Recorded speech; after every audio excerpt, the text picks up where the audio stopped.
പന്തീരങ്കാവ് ഗാർഹിക പീഡന കേസിൽ പരാതിയില്ലെന്ന യുവതി ഹൈക്കോടതിയിൽ. ഭാര്യയും ഭർത്താവും ഹൈക്കോടതിയിൽ നേരിട്ട് ഹാജരായി.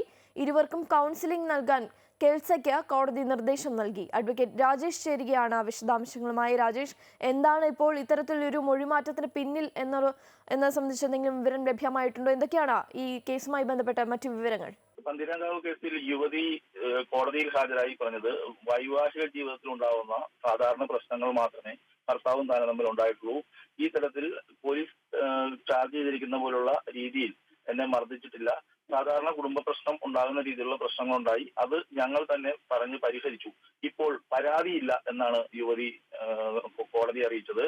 ഇതിൽ കേസ് റദ്ദാക്കാൻ വേണ്ടി നൽകിയ ഹർജി പരിഗണിക്കവെയാണ് ഹൈക്കോടതി രണ്ടുപേരും നേരിട്ട് ഹാജരാകുവാൻ പറഞ്ഞത്.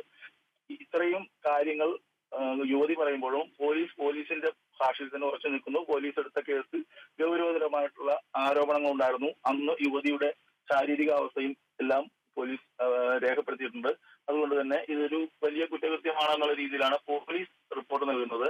ഏതായാലും കോടതി രണ്ടുപേരും കൗൺസിലിംഗിന് ഹാജരാകുവാൻ നിർദ്ദേശിച്ചിട്ടുണ്ട്. ലീഗൽ സർവീസ് അതോറിറ്റിക്ക് അത് സംബന്ധിച്ച് നിർദ്ദേശം നൽകി. കൗൺസിലിംഗിന് ശേഷം കൗൺസിലിംഗിന്റെ റിപ്പോർട്ട് സീൽ വെച്ച കവറിൽ ഹൈക്കോടതിയിൽ ഹാജരാക്കുവാനും നിർദ്ദേശം നൽകിയിട്ടുണ്ട്. ശരി, അഡ്വക്കേറ്റ് രാജേഷാണ് വിശദാംശങ്ങൾ നൽകിയത്. ഈ കേസുമായി ബന്ധപ്പെട്ടപ്പോൾ പ്രോസിക്യൂട്ടർ മാധ്യമങ്ങളെ കാണുകയാണ്. തത്സമയ ദൃശ്യങ്ങൾ നമുക്കറിയത്തില്ല, കോടതി ജഡ്ജി മാത്രം കേട്ടതാണ്, നമുക്കത് പറയാൻ പറ്റത്തില്ല. ബാക്കി ഒരു കൗൺസിലിംഗിന് ശേഷമേ തീരുമാനം എടുക്കാൻ പറ്റത്തുള്ളൂ.